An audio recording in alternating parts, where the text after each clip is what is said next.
ప్రజా రాజధాని అమరావతి, దేవతల రాజధాని అమరావతి, కలియుగ దేవుడు వెంకటేశ్వర స్వామి ఈ రాష్ట్రంలో నెలకొన్నారు.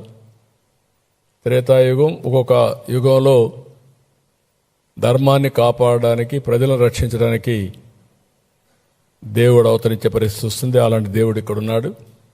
కాబట్టి మీ ఆశీస్సులతో స్వర్గంలో ఎట్లయితే దేవతలంతా ఆనందంగా ఉంటారో ఇక్కడ ప్రజలకు కూడా ఇబ్బంది లేని పాలన ఇమ్మని చెప్పి నేను కోరుకొని మనస్సాక్షిగా పరిపాలనకు కేంద్రీకరిస్తాను. ఇంకా నాకు రెండో ఆలోచన ఉండదు, రెండో థింకింగే ఉండదు. ఒకసారి వర్చువల్గా వెంకటేశ్వర స్వామిని దర్శించుకొని అక్కడి నుంచి ప్రారంభిస్తాను. కాబట్టి ప్రజలకు విజ్ఞప్తి చేస్తున్నాం, మన చేతల్లో ఉంది.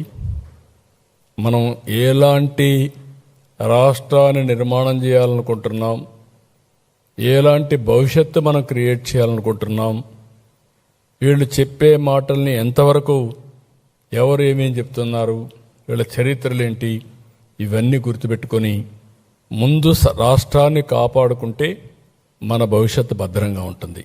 ఈ విషయాన్ని గుర్తుపెట్టుకోవాల్సిందిగా అందరికీ విజ్ఞప్తి చేస్తూ అందరికీ నమస్కారాలు. జై హింద్.